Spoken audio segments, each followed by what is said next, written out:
All right, everyone, gather in close. It's Andrew from Threshold Learning, and if you've watched the other movies in this Leadership Fail series, you know how this goes. One of us will highlight a leadership fail that we experienced, we pick it apart, and we leave you with the steps that you can take to avoid making the same mistakes. I've told you that most of my experience in leadership is built on my many, many mistakes, and today I'll tell you the story of one of those mistakes.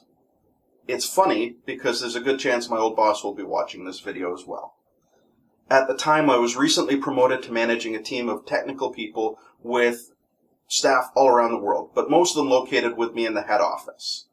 I spent my time running between meetings, trying to keep my team from pulling their hair out, and doing my best to shield them from the random tasks and requests that seemed to come out every time somebody blinked.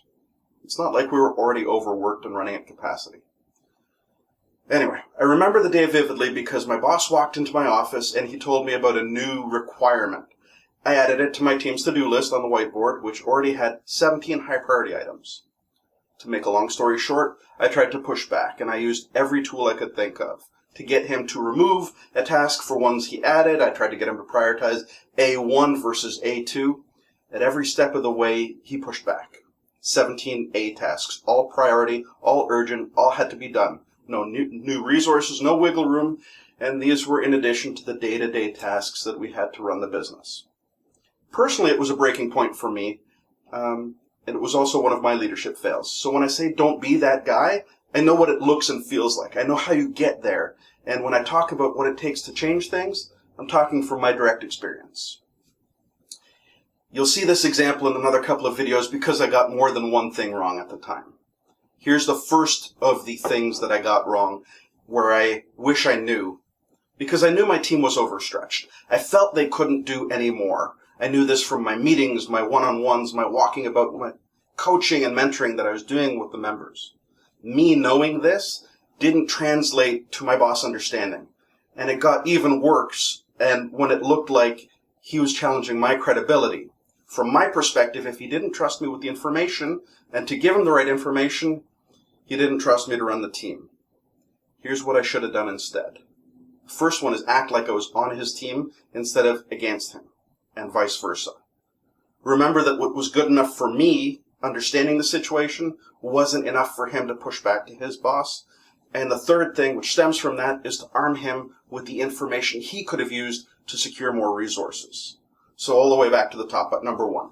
I started with the view that my boss wasn't filtering enough of the stuff that was hitting my team. That was partly a reflection of the level of my stress and me being overwhelmed because I was doing too many things, and it didn't allow me to step back and see the bigger picture. My boss, number two, may have understood that my teams were overstretched, but that wasn't enough for him to go back to his stakeholders, his boss. So instead of fighting him, I should have done a better job at understanding what his success looked like. There were probably things we were doing that really didn't matter, that we were wasting time on, but once he and I locked horns, there was no way to explore those.